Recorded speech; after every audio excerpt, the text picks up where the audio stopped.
Now we are going to see Young's double slit experiment. Actually, in last lecture we have seen about the phenomenon of interference, and we have discussed that what is interference and how we will get that interference pattern.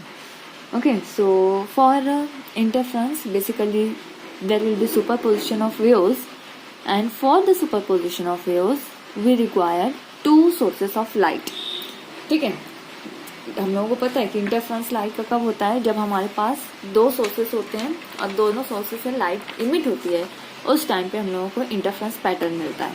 ठीक है, so last में हम लोगों ने ये भी देखा था, फॉर गेटिंग ए शार्प और better interference pattern we required two coherent sources.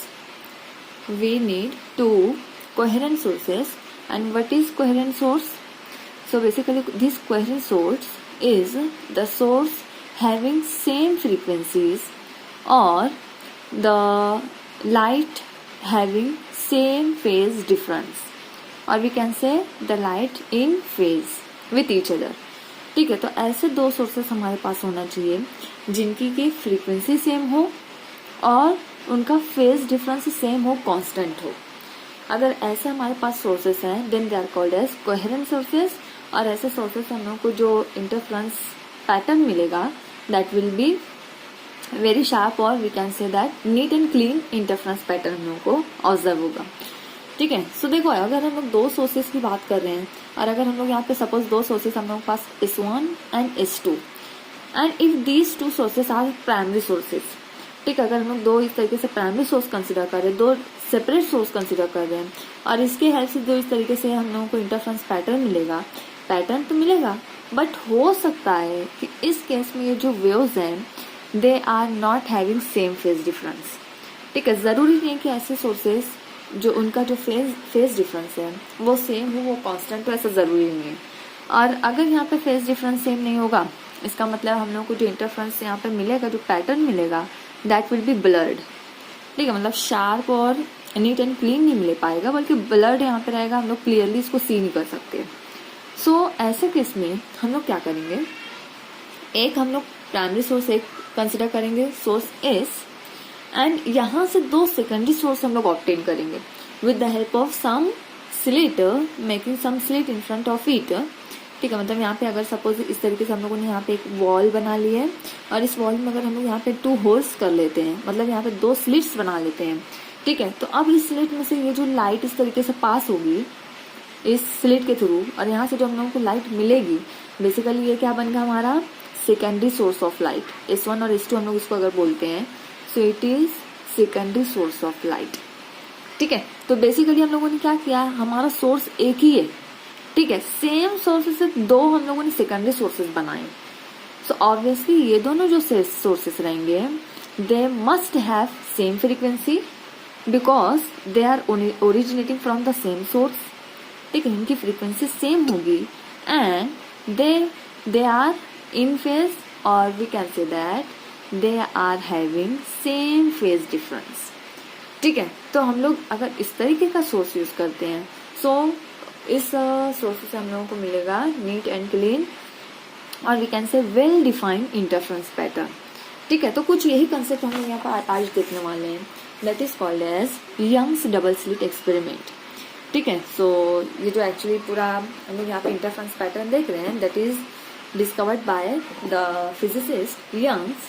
तो उसने बेसिकली यहाँ पर डबल स्लिट एक्सपेरिमेंट कुछ यहाँ पर परफॉर्म किया था. सो लेट अस सी इससे हम लोगों को किस तरीके से और क्या पैटर्न मिलता है.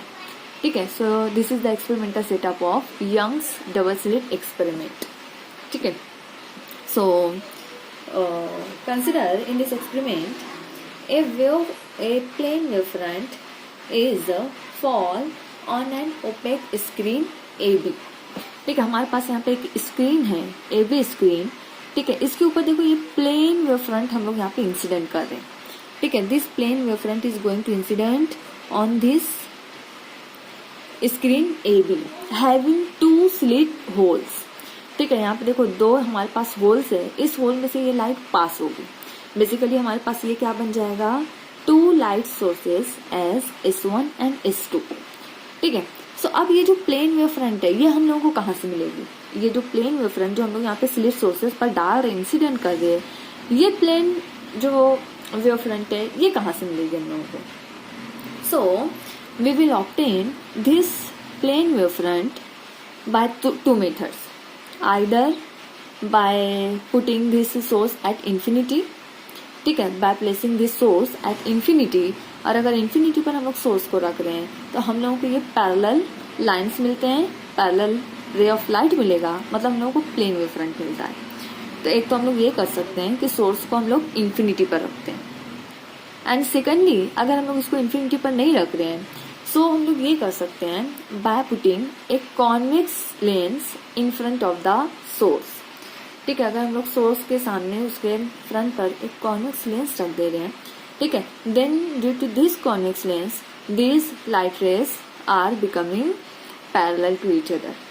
ठीक है, ये लाइट जो है यहाँ पे ये पैरेलल लाइन्स हम लोगों को मिलेगी, and these parallel lines are, it is nothing but this is plane wave front.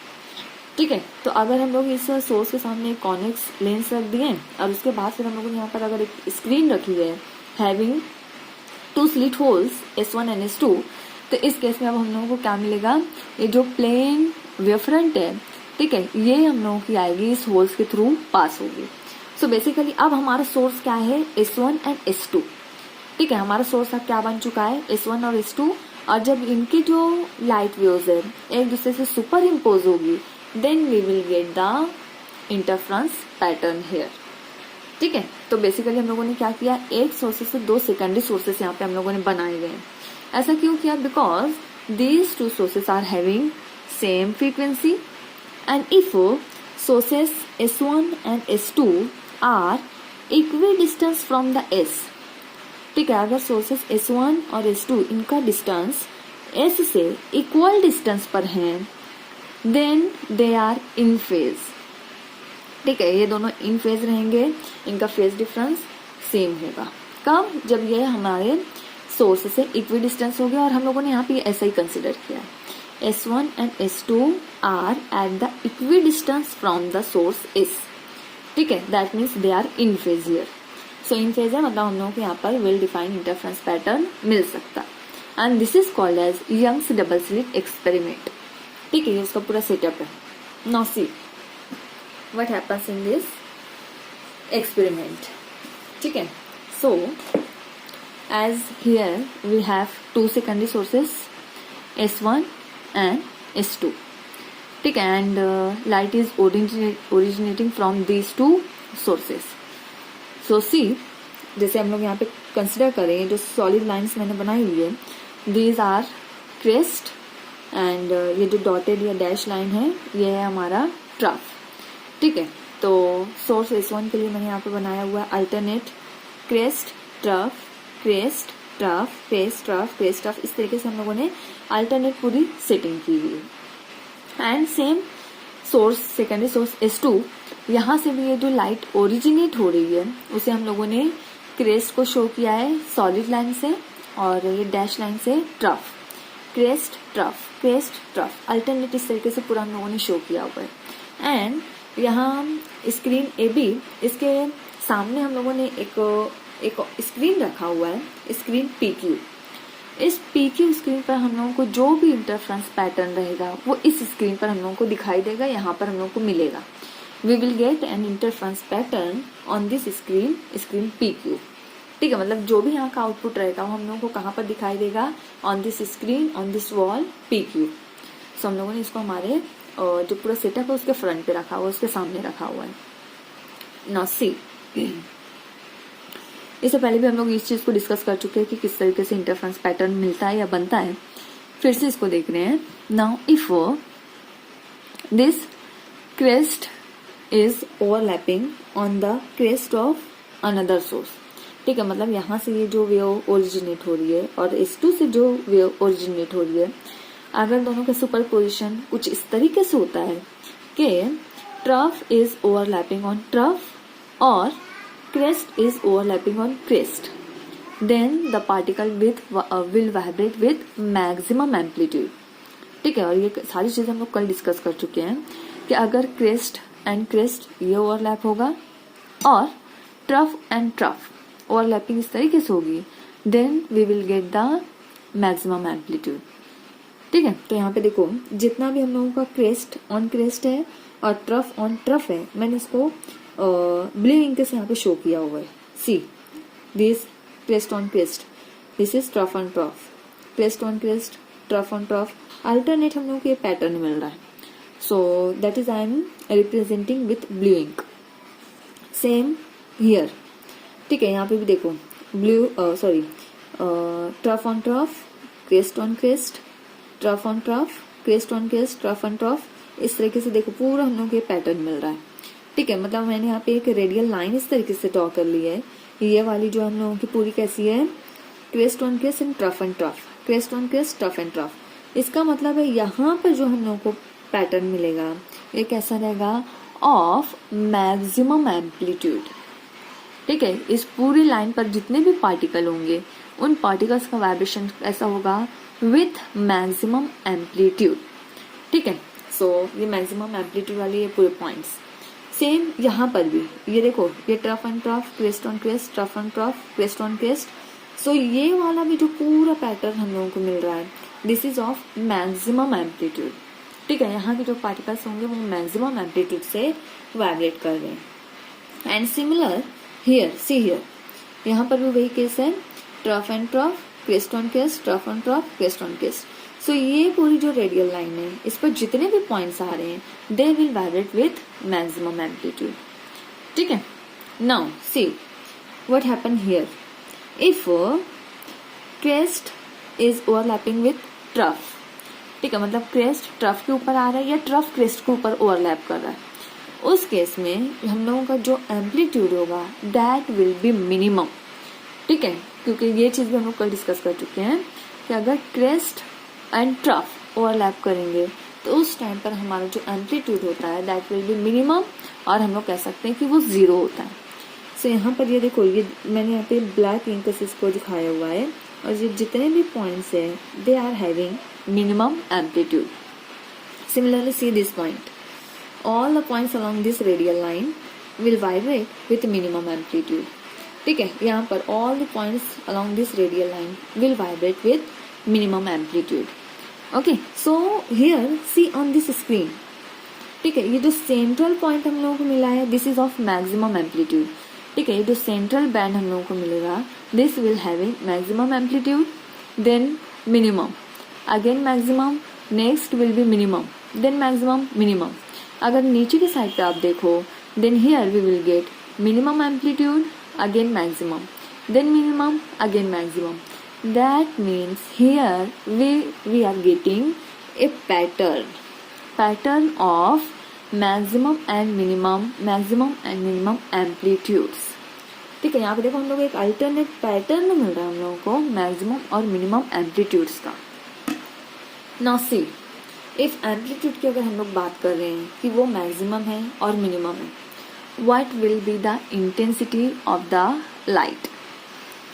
ठीक है, अगर हम लोग यहाँ पे एम्पलीट्यूड की बात कर रहे हैं तो इसकी इंटेंसिटी क्या होगी, तो as we know that intensity is dependent on the amplitude, square of amplitude of the particle. ठीक है, सो इसका मतलब है अगर हमारा एम्पलीट्यूड मैक्सिमम हुआ देन उस पार्टिकल की करस्पॉन्डिंग जो इंटेंसिटी है that will be also maximum. ठीक है, so we can say that here we are getting light of maximum intensity, here we are getting light of minimum intensity, here maximum light intensity. ठीक है, इस तरफ अगर नीचे आओ तो अगेन मैक्सिमम के बाद minimum intensity, again maximum intensity, minimum maximum, minimum maximum. And हाँ, वन मोर थिंग, अब ये जहाँ पे देखो हम लोगों को ये जहाँ पर मैक्सिमम एम्पलीट्यूड या मैक्सिमम इंटेंसिटी मिल रही है इस पॉइंट को हम लोग क्या कहते हैं, this is called as constructive interference. This is called as constructive interference. ठीक है, कौन सा पॉइंट जहां पर हमारी एम्पलीट्यूड या इंटेंसिटी मैक्सिमम होगी लाइट की, वो एक्चुअली क्या होता है, कंस्ट्रक्टिव इंटरफेरेंस। ठीक है, एंड अब जब यहाँ पर आप लाइट का पैटर्न देखोगे तो at that point we will get bright light. ठीक है, जहाँ पर ये कंस्ट्रक्टिव इंटरफ्रेंस होता है उस पॉइंट पर हम लोगों को जो लाइट मिलती है that will B bright light. ठीक है, सो यहाँ पर देखो ये जो सेंट्रल बैंड हमारा maximum amplitude and having maximum intensity, इस पॉइंट पर हम लोगों को क्या मिलेगा, ब्राइट लाइट मिलती है यहाँ पर। ठीक है, and the point where the amplitude is minimum and the intensity of light is also minimum at this point, that point is called as destructive। ठीक है, उस पॉइंट पे क्या होता है, destructive interference, and we will get at that point we will get dark light। उस point पर हम लोगों को लाइट कैसे मिलती है, डार्क लाइट। तो सी यहाँ पर देखो, अब कंस्ट्रक्टिव इंटरफ्रेंस कहाँ पर हो रहा है, जहाँ पर ये मैक्सिमम है इंटेंसिटी। ठीक है, तो मतलब हम लोगों को यहाँ पे क्या मिला, ये जो लाइट मिली है दैट इज ब्राइट लाइट। ठीक है, उसके बाद ये जो मिनिमम इंटेंसिटी, तो मिनिमम इंटेंसिटी मतलब डिस्ट्रक्टिव इंटरफ्रेंस, और यहाँ पर जो हम लोगों को लाइट पैटर्न मिलेगा that will be dark light रहेगा ये वाला। ठीक है, देन उसके बाद अगेन मैक्सिमम इंटेंसिटी, मतलब यहाँ पे फिर हम लोगों को लाइट पैटर्न कैसा मिलेगा, ब्राइट मिलेगा। अब नीचे आ जाओ आप, सेंट्रल से नीचे आ जाओ, यहाँ पे मिनिमम है हमारी इंटेंसिटी, मतलब लाइट हमारा कैसा होगा, dark. Maximum bright light, minimum dark. So alternate हम लोग को देखो स्क्रीन पे जब आप देखोगे ना, इस तरीके से आपको ये पैटर्न मिलता है। And basically this dark light and bright light it is called as fringes. इसको हम लोग फ्रिंज कहते हैं, और you can say that bright fringe और bright fringes and dark fringes. ठीक है, तो बेसिकली इसको हम लोग कहते हैं ब्राइट फ्रिंजेस और डार्क फ्रिंजेस कहते हैं इसको। ठीक है, और ये जो पूरा हम लोग को ये आपको यहाँ पूरा बैंड दिख रहा है, light and dark alternate band दिख रहा है, this is called as interference pattern. It is called as interference pattern. ठीक है, so here we will get a well defined and neat and clean interference pattern with the help of Young's double slit experiment। ठीक है, तो यहाँ पर हम लोगों को एक बहुत अच्छा सा एक पैटर्न मिलता है। अल्टरनेट बैंड्स होते हैं यहाँ पर, bright light dark light, bright dark, इस तरीके से अल्टरनेट फ्रिंजेस होते हैं। This is called as interference pattern. ठीक है, तो स्क्रीन पर जब आप लोग देखोगे तो कुछ इस तरीके का पैटर्न हम लोग को दिखाई देता है। ओके, तो सी अब देखो हम लोग को with the help of this whole setup we have to determine the position and intensities of the fringes. Mathematically हम लोग को यहाँ पे निकालना है what will be the position and spacing between these fringes. ठीक है, इन फ्रिंजेस की पोजिशन क्या होगी या उसका स्पेसिंग कैसा रहेगा, मैथमेटिकली किस पर डिपेंड करता है, इस चीज़ को अब हम लोग को डिटरमाइन करना है। ओके, सो डिटरमाइन करने के लिए यहाँ पर देखो मैंने एक डायग्राम बनाया हुआ है। Where is that diagram? Wait.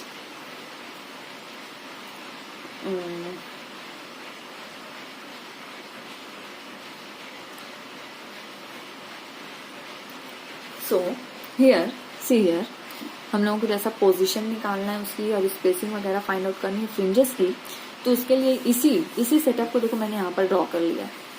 ठीक है, किस तरीके से कि हमारा जो दो सोर्सेस हैं S1 and S2, see this is source, secondary source S1 and this is secondary source S2 having slit with D। ठीक है, हम लोग दोनों जो सोर्स के बीच का डिस्टेंस है that is denoted by small d। ठीक है, तो ये हम लोगों का बेसिकली स्लिट विथ रहेगा या स्लिट के बीच का डिस्टेंस हम लोग कह सकते हैं, सोर्सेस के बीच का डिस्टेंस है d। ओके, एंड यहाँ पे हम लोगों की ये जो स्क्रीन है, स्क्रीन PQ। ठीक है, this is the screen PQ। Let O be the any mid point between S1 and S2।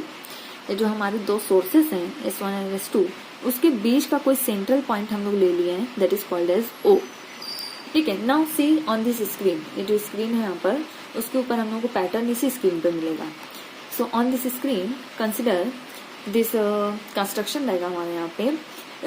एक इसी सोर्स की लाइन को मैंने यहाँ पर पूरा इस तरीके से एक्सटेंड किया हुआ है, this is called an S1 prime and this is called as S2 prime and basically O prime be the mid point between this S1 prime and S2 prime. ठीक है. And later capital D be the distance between sources and this screen. ठीक है. जिस screen पर हम लोग को pattern मिलेगा वो और सोर्स के बीच का डिस्टेंस हम लोग यहाँ भी नोट कर रहे हैं कैपिटल डी से. ठीक है. कैपिटल डी से हम लोग इसको रिप्रेजेंट कर रहे हैं. नाउ सी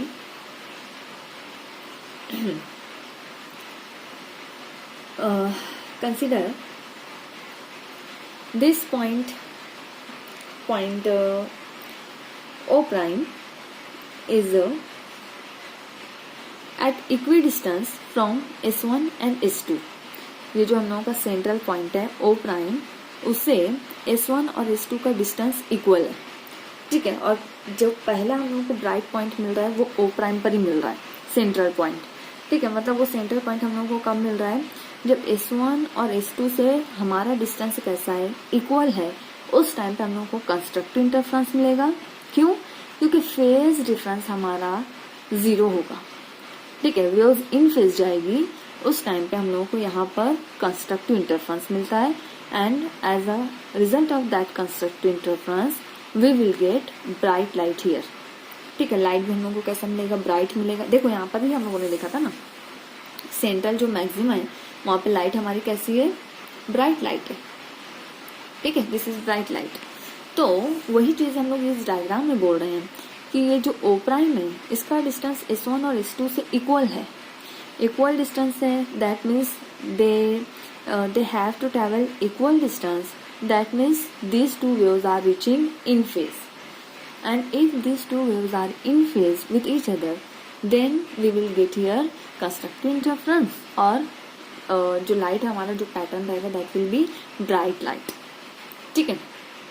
Now see, अब अगर हम लोग यहाँ पे कोई पॉइंट कंसिडर करते हैं, later consider a point P on this screen.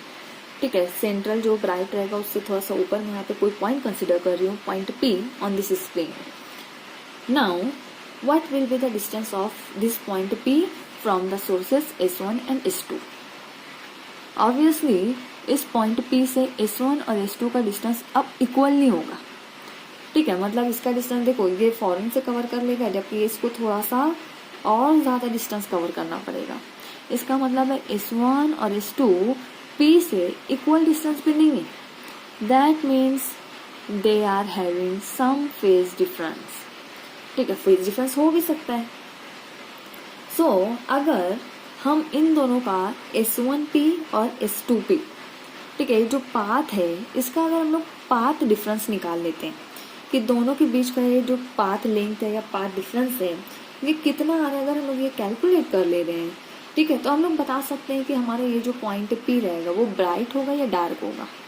अब वो कैसे बता सकते हैं? सो इफ पाथ लेंथ, ठीक है, यहाँ पर हम लोग कहेंगे पाथ लेंथ कह लो, ये इसको हम लोग कहेंगे पाथ डिफरेंस. ठीक है. हम लोग इसको कहेंगे path difference and it is noted by delta L. So if this path difference between S1P and S2P is an integral multiple of lambda. ठीक है. अगर ये path difference it is integral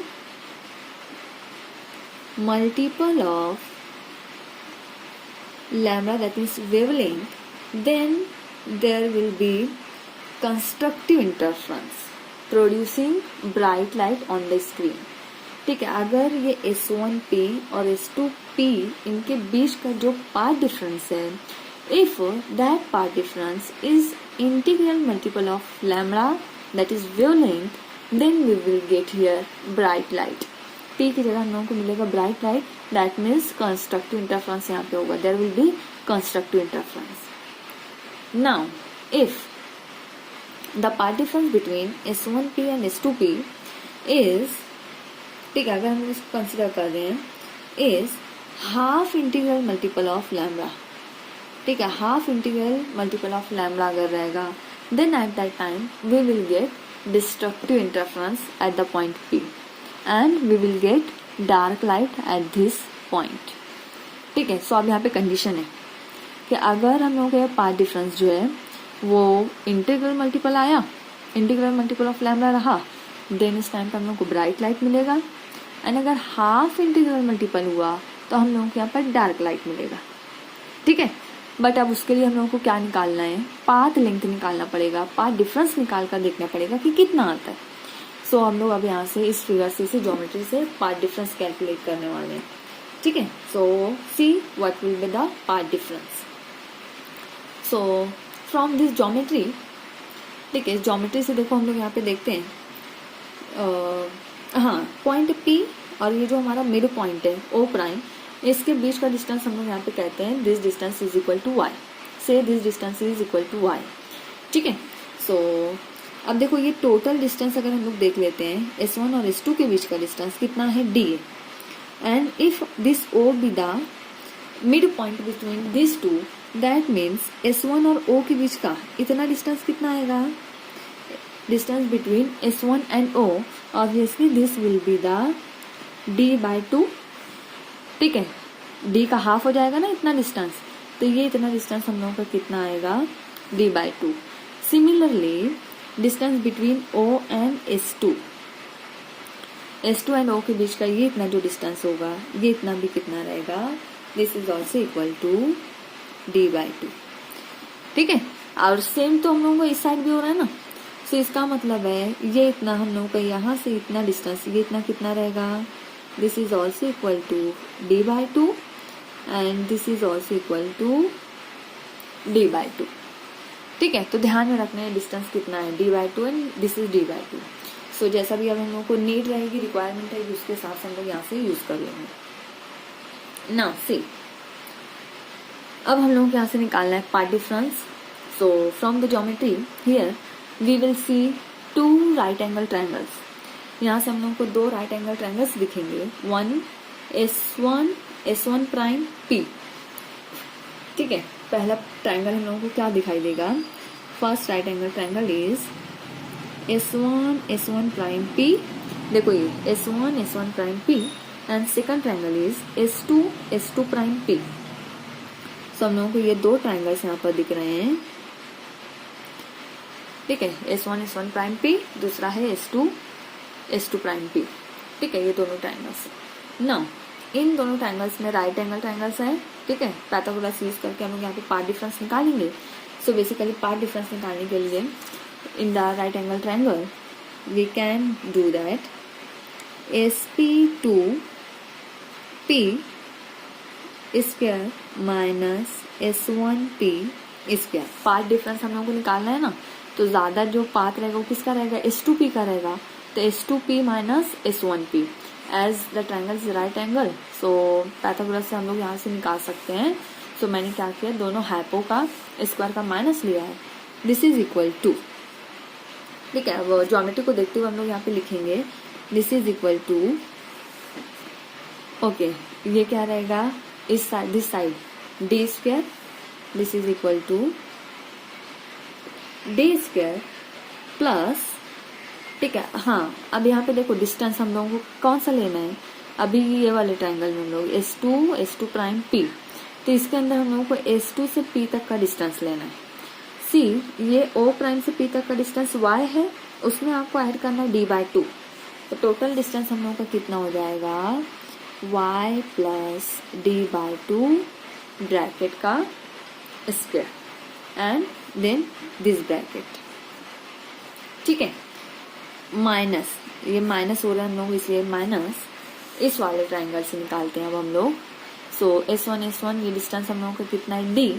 so this is again I am writing here d square plus, अब ये वाला side distance between S1 prime P। ठीक है, तो ये इतना डिस्टेंस हम लोगों का y है, उसमें से ये हाफ d/2 माइनस कर दो, सो it is y minus d/2 bracket square. ठीक है, जस्ट ये सिंपल हम लोगों का यहाँ पे अब अलजेब्रा आएगा। आपको क्या करना है, इसको एक्सपांड करना है ब्रैकेट को और देखना है कि क्या वैल्यू आती है। ये जो हम लोगों का ये वैल्यू है S2P bracket square minus S1P bracket square, फिलहाल इसको हम लोग ऐसे ही रखते हैं। Keep at is it S2P bracket square minus S1P bracket square this is equal to, ठीक है, ये जो टर्म है हम लोग डी स्क्वायर ऐसे ही रखते हैं, प्लस ये देखो A plus B bracket square का एक्सपांशन यहाँ पे हम लोग यूज कर सकते हैं. So do that, this is Y square plus 2y/2 plus d2/4. Just simple हम लोगों का जो एक्सपांशन का फॉर्मूला है वो हम लोगों ने अप्लाई किया. Then minus minus as it is into bracket keep D square as it is, ठीक है, प्लस आपका इसका एक्सपांशन आएगा a minus B bracket square का expansion, that is y square minus 2y d/2 plus क्या रहेगा ये d2/4, ठीक है. नाउ ये वाली टर्म देखो, see this term sp2 bracket square minus s1p bracket square, this is like A square minus B square, ठीक है. ये एक्चुअली हमारे ये फॉर्मूला यहाँ पर आ सकता है A square minus B square. And what is A square minus B square? It is nothing but A minus B into A plus B. देखो ना, ये हम लोग देखे हैं ना, A square minus B square, so it is equal to A minus B into A plus B, ठीक है. देखो ये फॉर्मूला है, इसको ध्यान में रखो. इस फॉर्मूले को हम लोग यहाँ पे अप्लाई कर सकते हैं. This is A square, this is B square, ठीक है. तो हम लोग इसको यहाँ पे यूज करेंगे. सो ये टर्म हमारी हो जाएगी S2P minus S1P into S2P plus S1P, ठीक है. As per this formula expansion ऐसे आएगा. दिस इज इक्वल टू ये वाला bracket, keep this bracket as it is. So it is d2 square plus y square plus 2y d/2 plus d2/4. ये minus है, minus से bracket को open कर दो, हर टर्म की साइन यहाँ पे चेंज हो जाएगी. So it is minus D square minus Y square minus minus plus 2y d/2 minus d2/4. Now see, cancel the terms. D square minus D square get cancelled. Y square plus minus Y square. This is going to cancel. D2/4 plus minus D2/4. ये cancel हो जाएगा. From here, 2 get cancelled, 2 get cancelled. What will be the remaining term? YD plus YD. That means 2YD. ठीक है. And from here, we have to calculate phase difference. So keep S2P minus S1P here, and remaining terms from here is 2YD. Here this bracket is multiplying. Keep it from this side to this side. So it is S2P plus S1P. ठीक है. So इस तरीके से हम इसको लिख सकते हैं. Now see, if देखो हम लोग यहाँ पर ना कंडीशंस यूज करते हैं.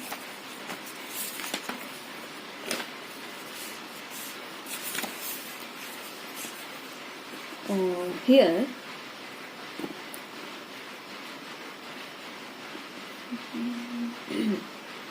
ठीक है, हमारे सेटअप पर से अगर हम लोग देखें, for d/d is less than 1.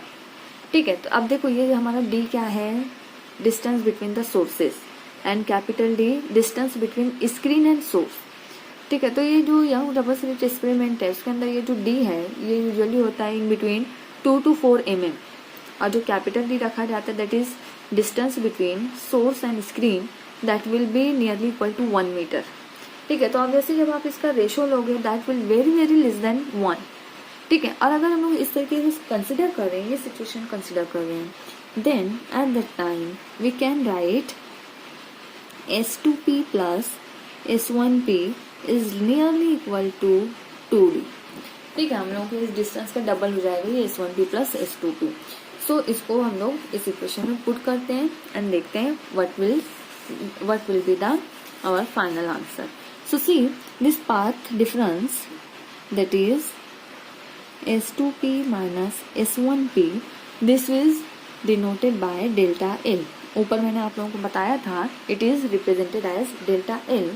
So it is equal to, हमारी इक्वेशन क्या है यहाँ पर, 2yD divided by S2p plus S1p, it is nearly equal to 2D. ठीक है. सो सी, कोई टर्म हम लोग यहाँ से कैंसिल कर सकते हैं क्या? Yes, 2 get cancel. That means delta L is equal to Y D upon D. ठीक है, ये हम लोगों को कितना आएगा, Y D upon D. Okay, so this will be the equation for path difference. Path difference की इक्वेशन आएगी delta L is equal to Y D. ठीक है.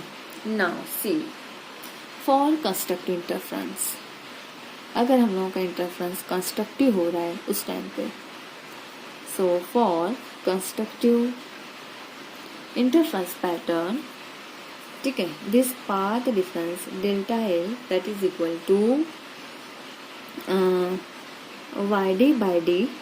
ठीक है, यहाँ पे बेसिकली वाई क्या होगा, this Y is nothing but it is the position coordinate of nth bright fringe. Constructive interference है तो हम लोगों को फ्रिंज कैसी मिलेगी, ब्राइट मिलेगी. सो अगर हम लोग इसको nth ब्राइट फ्रिंज मान लेते हैं, वाई एन ले लेते हैं, so this is equal to n lambda. Start में ही हम लोगों ने देखा था कंस्ट्रक्टिव इंटरफ्रेंस के लिए पार्ट डिफरेंस कैसे होना चाहिए, integral multiple of lambda. So it is equal to n lambda where this n will be equal to 0, plus minus 1, plus minus 2, plus minus 3 up to so on. ठीक है, ये values होगी हमारी n की. So from this formula we can calculate the value of y n, that is nth bright fringe. इसकी value हम लोग यहाँ से निकाल सकते हैं. It is nothing but n lambda d, d divide कर इस सब जाएगा तो मल्टीप्लाई करेगा, and this is divided by d.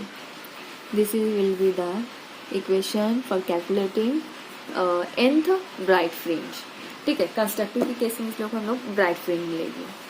Now what will be the equation for destructive interference pattern. So for destructive interference, this delta L that is path difference, it is equal to y n d by D. ठीक है, हम लोगों ने देखा था ये कैसा रहेगा, हाफ इंटीग्रल मल्टीपल. ठीक है, तो N minus half lambda, half integral multiple. So यहाँ पर एन की वैल्यू क्या होगी, N will be plus minus 1, plus minus 2, plus minus 3 and so on. देखो, कंस्ट्रक्टिव के लिए एन की वैल्यू 0 हो सकती है, लेकिन डिस्ट्रक्टिव के लिए एन प्लस माइनस 1 से स्टार्ट होगा, 0 नहीं होगा. वाई? क्योंकि हम लोगों ने देखा था कि सेंट्रल जो हम लोगों को पॉइंट मिलेगा, इस सेंट्रल जो हम लोगों की फ्रिंज होगी, that will B bright fringe. ठीक है, और ब्राइट फ्रिंज अगर सेंट्रल पॉइंट है तो यहाँ पर फेस डिफरेंस 0 रहेगा ना, क्योंकि ये दोनों इक्वी डिस्टेंस पे. सो इसलिए आपको ध्यान में रखना है, यहाँ पर हम लोगों का पार्ट डिफरेंस 0 होगा in the case of central maximum. ठीक है, तो उसको हम लोग इसलिए 0 लेंगे. यहाँ पर 0 नहीं होगा, ये प्लस माइनस से शुरू होता है. So yes, from here we can calculate the nth dark fringe, equation for nth dark fringe, and it is n minus half lambda d by small d. ठीक है, nth हम लोग यहाँ से डार्क फ्रिंज लेंगे. ठीक है, ये फॉर्मूला. नाउ देखो, अब हम लोग यहाँ से ही निकाल सकते हैं distance between. We can calculate distance between two successive bright और dark fringe. ठीक है, किसी भी दो ब्राइट या दो डार्क फ्रिंज के बीच का डिस्टेंस भी हम लोग कैलकुलेट कर सकते हैं. ठीक है, and basically this distance is called as fringe width. ठीक है, दो ब्राइट या दो डार्क फ्रिंज के बीच का डिस्टेंस क्या कहलाता है, this distance is called as fringe width and it is denoted by W. ठीक है, so it is nothing but difference in the fringe width, और इसको हम लोग कैलकुलेट कर सकते हैं W is equal to y in plus one minus y in, ठीक है, y in plus one fringe minus y nth fringe, इसको हम लोग कह सकते हैं N plus one fringe minus nth fringe, ठीक है। आप इसको किसी के भी निकालो, डिस्ट्रक्टिव के लिए निकालो या कंस्ट्रक्टिव के लिए निकालो, ठीक है। अगर यहाँ से हम लोग ये वैल्यू सपोज इसके लिए अगर हम लोग 0 और ये 1 वाली कंडीशन ले लेते हैं तो 0 के लिए तो ये 0 हो जाएगा, एंड इफ n की वैल्यू अगर हम लोग 1 रखते हैं तो कितना होगा lambda d by d. So this difference is equal to this fringe width will be lambda d by D, ठीक है। सो हर एक के लिए हम लोग ये फ्रिंज विड्थ कितनी आएगी, इस value will be lambda D divided by D, ठीक है। तो यहाँ से हम लोग बता सकते हैं from this we can conclude that, ठीक है, यहाँ पे देखो from this equation we can say that thus we can say that both bright and dark fringe, bright and dark fringes are equidistant,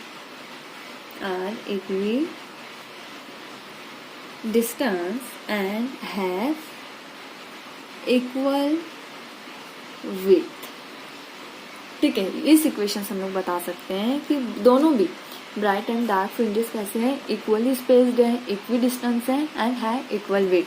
paper में अक्सर इसी ऊपर से क्वेश्चन आता है that prove that fringes are equally spaced, ठीक है, dark and bright fringes are equally spaced, या फिर आपको ये बोला जाएगा कि show that both dark and bright fringes are equidistance. तो बेसिकली आपको क्या करना है, इस इक्वेशन को डिराइव करके बताना है। ये इक्वेशन हम लोगों की प्रूव करती है कि हम लोगों का जो भी फ्रिंज है, विड्थ है, वो इक्वी स्पेस है, ठीक है। तो इस इक्वेशन से हम लोग ये बता सकते हैं। Now we can write these equations in terms of phase difference also. अभी ये जितनी भी हम लोगों ने इक्वेशन देखी है वो किस टर्म में देखी थी, पाथ डिफरेंस के टर्म में देखी है। अब हम लोगों को यहाँ पे इसी इक्वेशंस को देखना है इन टर्म्स ऑफ फेज डिफरेंस, ठीक है, फेज डिफरेंस के टर्म में देखना है। एंड फेज डिफरेंस को हम लोग यहाँ शो करेंगे डेल्टा फाई से, फाई हमारा फेज होगा, ठीक है। तो डेल्टा फाई से हम इसको शो करेंगे and it is given by phase difference is given by the equation that delta phi is equal to twice pi by lambda into delta l. ये इक्वेशन बेसिकली हम लोगों को देगी phase difference between the in the case of constructive interference and in the case of destructive interference, ठीक है। तो इस equation को याद रखो। अब हम लोग यहाँ पे निकालते हैं फॉर केस फर्स्ट ले लो, ठीक है, case first for constructive interference pattern, ठीक है, कंस्ट्रक्टिव इंटरफेरेंस के लिए निकालते हैं। So phase difference that is delta phi, ठीक है। अगर हम लोगों को nth फ्रिंज के लिए निकालना है तो delta phi n is equal to, ये क्या रहेगा हम लोगों का फॉर्मूला है twice pi by lambda into delta l. And what is this delta l, this is path difference, ठीक है। And we know that this delta l for constructive interference it is nothing but it is integral multiple of lambda, that is n lambda. So put the value here. So it is delta phi n is equal to twice pi by lambda into n lambda. So here lambda get cancelled. That means delta phi n is equal to n twice pi. This is the equation for calculating phase difference in the case of constructive interference. ठीक है, constructive की हम लोग की value कुछ इतनी आती है। And remember here value of n should be 0, plus minus 1, plus minus 2 and so on. इस तरीके से वैल्यूज होगी हमारी। एंड सिमिलरली केस सेकंड हम लोग देखते हैं, case second for destructive interference pattern, ठीक है, for destructive interference pattern formula same रहेगा, सिर्फ फर्क कितना हो जाएगा हम लोगों का, delta phi is equal to, ये इंटीग्रल मल्टीपल है, डिस्ट्रक्टिव में कितना हो जाएगा, ये half integral multiple, that means n minus half twice pi. This will be the condition of phase difference in the case of destructive interference, and here value of n should be plus minus 1, plus minus 2, plus minus 3 and so on. Okay, so basically this is the condition for phase difference and path difference in the case of destructive and constructive interference pattern, and this is proved with the help of Young's double slit experiment. Okay.